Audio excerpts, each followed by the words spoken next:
하나님 말씀 사도행전 2장 37절에서 42절입니다. 한 절씩 교독하겠습니다. 그들이 이 말을 듣고 마음에 찔려 베드로와 다른 사도들에게 물어 이르되 형제들아 우리가 어찌할꼬 하거늘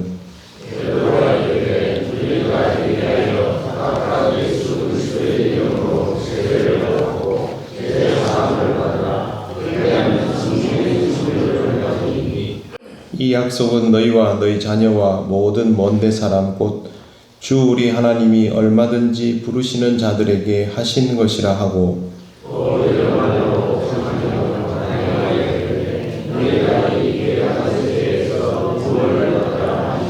그 말을 받은 사람들은 세례를 받음에 이 날에 신도의 수가 3,000이나 더하더라. 그들이 사도의 가르침을 받아 서로 교제하고 떡을 떼며 오로지 기도하기를 힘쓰니라. 아멘. 사도행전 2장 말씀은 우리가 보통 즐겨보는 구절이 오늘 우리가 읽은 이 구절 바로 다음에 나오는 43절에서 47절입니다. 그런데 이 43절에서 47절에 나오는 정말 아름답고 좋은 교회의 모습은 그냥 만들어지는 것이 아니었습니다. 앞에 아주 중요한 과정이 있었고 이 과정이 이제 2월을 맞이하는 우리에게 필요한 것이기 때문에 오늘 이 말씀을 함께 나누게 되었습니다. 베드로가 사람들에게 너희가 십자가에 못 박은 이 예수를 하나님이 주 그리스도가 되게 하셨다고 알려주었습니다. 자신들이 그리스도가 되신 예수님을 못 박아 버렸다라는 말을 전해들은 사람들은 어쩔 줄 몰라 합니다. 그리고 마음에 찔려 하면서 우리가 어떻게 하면 좋겠느냐라고 묻습니다. 그때 베드로의 말이 회개하여 각각 예수의 이름으로 세례를 받고 죄사함을 받으라 였습니다. 순서가 아주 중요합니다. 먼저 회개가 있어야 하고 그 다음이 예수 그리스도의 이름으로 세례를 받고 죄사함을 받아야 합니다. 예수님을 십자가에 못 박은 사람일지라도 회개하면 세례를 받을 수 있고 죄사함을 입는다라는 것을 베드로는 분명히 가르쳐 주면서 그들이 죄인일지라도 구원받을 수 있음을 말해 주었습니다. 그런데 그 다음이 중요합니다. 우리도 회개하고 죄사함을 받고 그리스도인으로 살아가고 있는데 그 다음 구절을 보시면 이렇게 되어 있습니다. 그리하면 성령의 선물을 받으리니 과거의 이 구절은 성령을 선물로 받으리니 라고 기록이 되어 있었습니다. 성령을 선물로 받는다는 것은 성령이 임재하여 주신다라는 표현인데 실제로 이 본문을 번역하면 성령의 선물을 받는다로 되어 있어서 개역에서 이렇게 바뀐 것입니다. 성령의 선물을 받는다라는 말은 성령의 임재를 통하여 나에게 구체적으로 무언가가 주어지게 된다라는 뜻입니다. 우리는 보통 이것을 성령의 은사라고 해석합니다. 성령의 은사를 받는다라는 말은 그리스도인의 삶이 회개하고 세례를 받고 죄사함을 받는 것으로 끝나는 것이 아니라 이 은사를 가지고 해야 할 무언가가 시작된다라는 뜻입니다. 그렇기 때문에 구원받은 것이 끝이 아니라 출발이라는 뜻이죠. 39절 말씀을 보시면 이렇게 되어 있습니다. 이 약속은 너희와 너희 자녀와 모든 먼데 사람 곧 주 우리 하나님이 얼마든지 부르시는 자들에게 하신 것이라 하고 이 말씀은 구조가 이것과 똑같습니다. 예루살렘과 온 유대와 사마리아와 땅끝까지 이것처럼 여기 보면 너희 자녀 모든 먼데 사람 그 다음에 하나님이 얼마든지 부르시는 자들까지로 확대되어 나가고 있습니다. 그것은 죄사함과 구원에 이른 사람들이 성령의 선물을 받아서 그 은사를 가지고 그리스도인으로서 살아가게 될 때 그렇게 하나님을 믿는 자들이 확대되어 나간다라는 뜻입니다. 성령의 선물을 받은 자를 통하여 이루어지게 되는 과정이 바로 이 구절 안에 전부 들어있는 것입니다. 성령의 선물을 받은 사람, 그 은사를 받고 가치를 아는 사람은 성령께서 일하시는 것이 무슨 뜻인지를 받아들이게 됩니다. 그리고 성령이 일하시는 것에 맞추어서 움직일 수 있는 사람이 됩니다.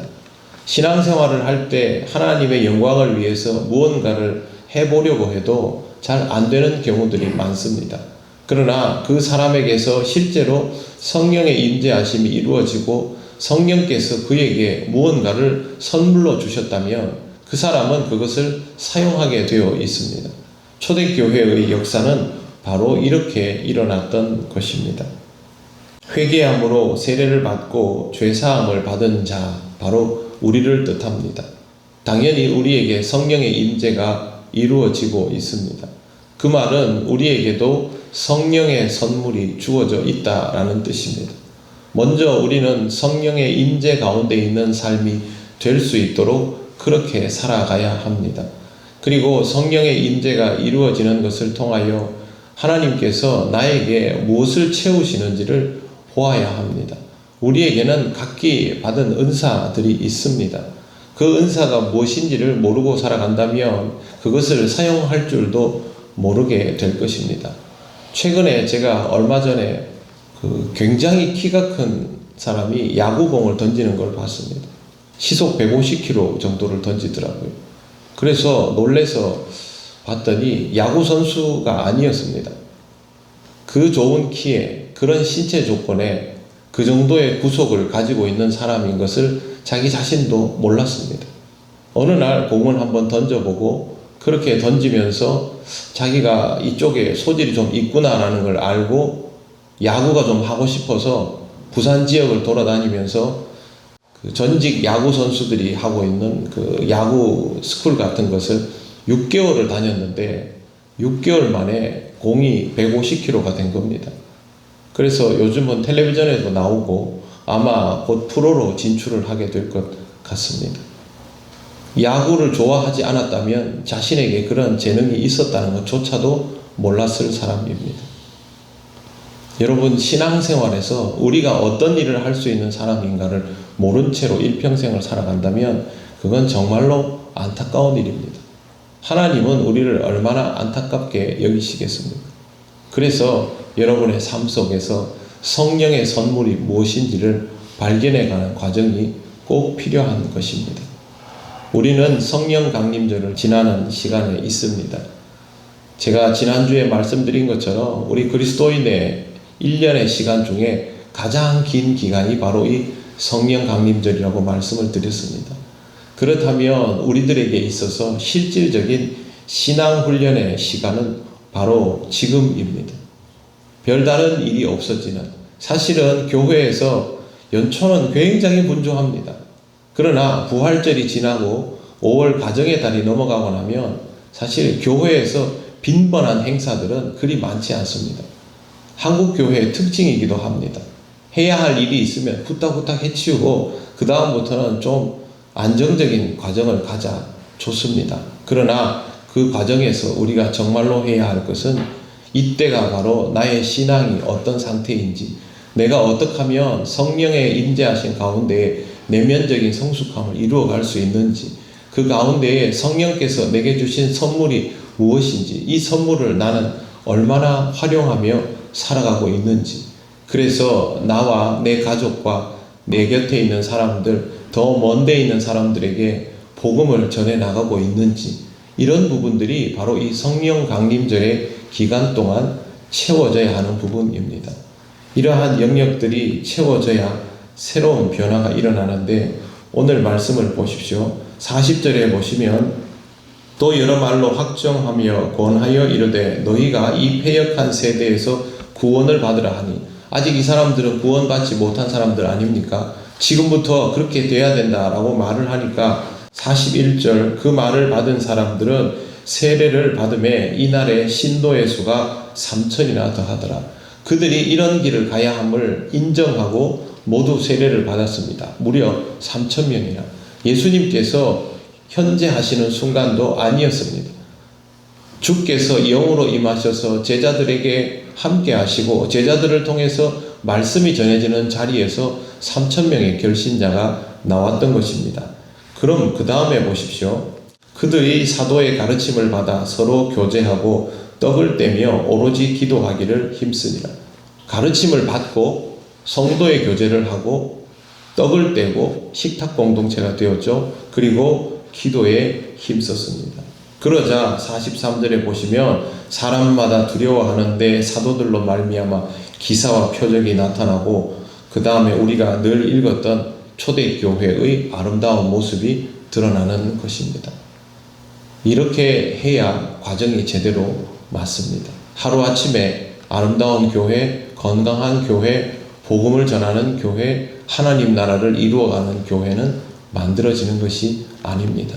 우리들 각자가 성령 하나님의 임재를 받아들이고 성령의 선물을 온전히 소유하면서 그 선물을 사용하여 나에게 하나님의 은사가 무엇인지를 알고 그 은사를 통하여 성도의 교제를 이루어 갈 때 바로 이와 같은 역사가 일어나는 것입니다.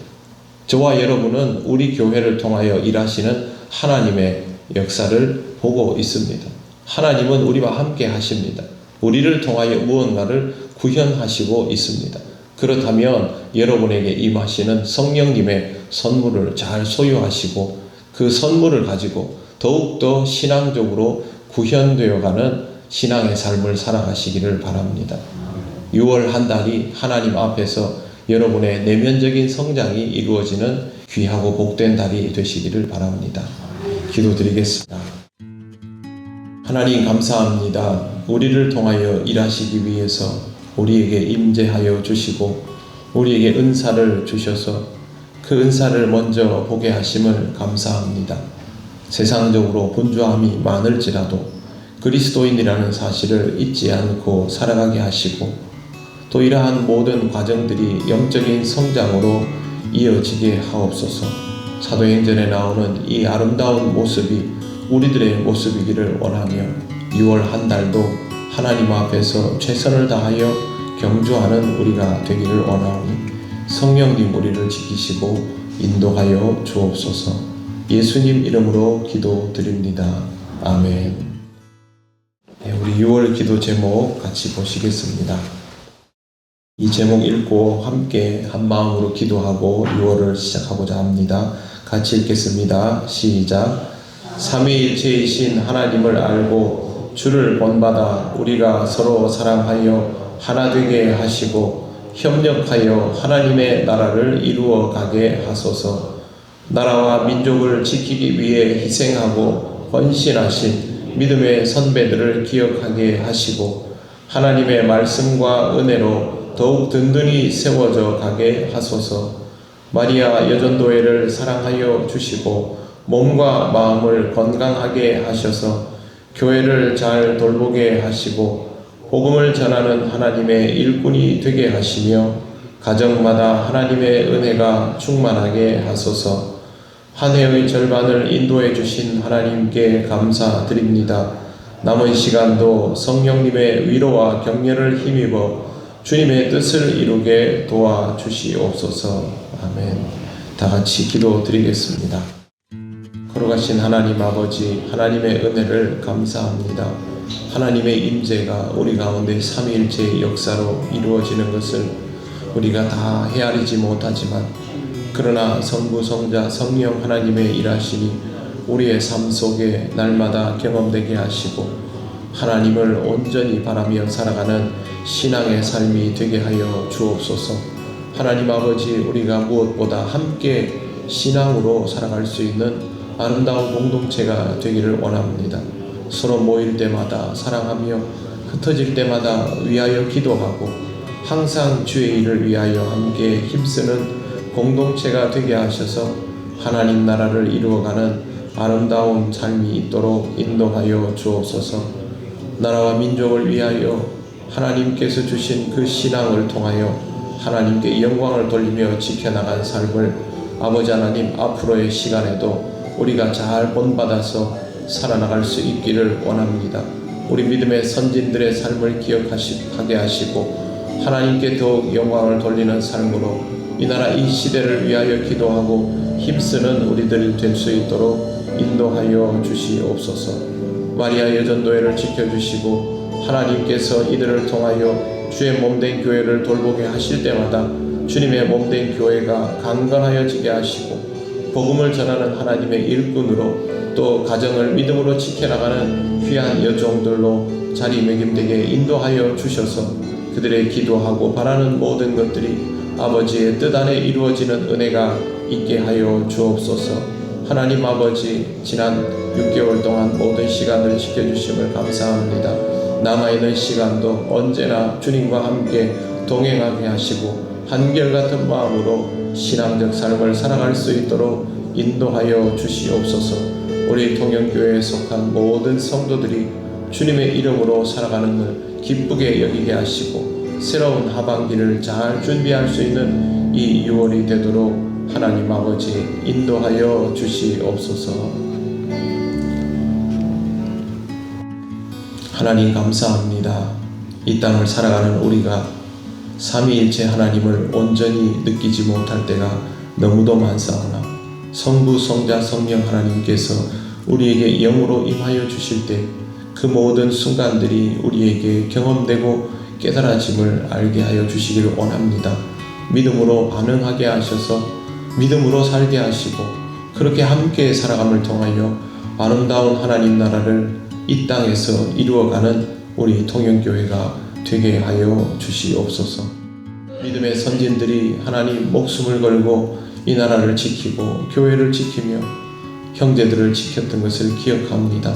이 시대에는 이 시대에 맞는 방법으로 우리가 이 나라와 이 민족을 위하여 기도하고 지켜나갈 수 있기를 원합니다. 하나님 아버지, 우리의 현실을 보면서 피하지 않고 믿음으로 마주하는 우리 그리스도인들 될 수 있게 하셔서 나라가 어렵고 힘들 때 신앙으로 극복해가는 삶이 드러나게 하여 주시옵소서. 이 나라와 이 민족이 하나님의 인도하심을 따라 여기까지 왔음을 깨닫는 은혜가 있기를 원합니다. 하나님께서 우리에게 그런 은혜를 주시옵소서. 마리아 여전도회를 위하여 기도합니다. 하나님 아버지, 교회를 지키며 믿음을 지키며 서로를 살피는 귀한 여종들 위에 하나님의 은혜와 평강이 가득하게 하시고 헌신하는 기쁨이 충만하게 하시며 가정의 모든 일들이 아버지의 뜻대로 이루어지는 은혜가 있게 하여 주옵소서. 기도할 때 하나님의 뜻을 깨닫게 하셔서 하나님이 기뻐하시는 길로 나아가는 마리아 여전도회가 되게 하옵소서. 하나님, 지난 5개월 동안 우리를 지켜주심을 감사합니다. 우리가 예상하고 계획하고 준비한 것 이상으로 역사하시는 하나님 아버지, 앞으로의 시간도 설레는 마음으로 하나님의 역사를 받아들입니다. 항상 우리의 믿음이 하나님의 인재를 받아들이기에 부족하지 않도록 우리를 붙들어 주시옵소서. 우리 통영교회 모든 성도들이 믿음으로 살아가며 한 마음으로 하나님께 영광 돌리며 하나님의 역사를 준비하는 귀한 주의 몸된 교회가 되게 하여 주옵소서. 우리 사랑하는 성도들 6월 한 달도 하나님의 은혜 가운데 살기 원합니다. 우리의 부족함을 하나님의 사랑으로 긍휼로 채우시고 품어주시며 하나님의 뜻이 우리에게 보이게 하셔서 하나님의 뜻을 향하여 나아가는 기쁨의 시간도 충만하게 하옵소서. 모든 가정들과 그 가정의 기도의 제목을 하나님 기억하여 주시고 주의 뜻대로 응답하여 주실 줄 믿사오며 예수님 이름으로 기도드립니다. 아멘. 우리 주 예수 그리스도의 크신 은혜와 하나님 아버지의 놀라우신 사랑과 성령님의 교통하여 주시니 6월 한 달 하나님께 영광 돌리며 살아가기를 원하는 우리 통영교회 모든 성도들 위해 영원토록 함께 하시기를 간절히 축원하옵나이다. 아멘.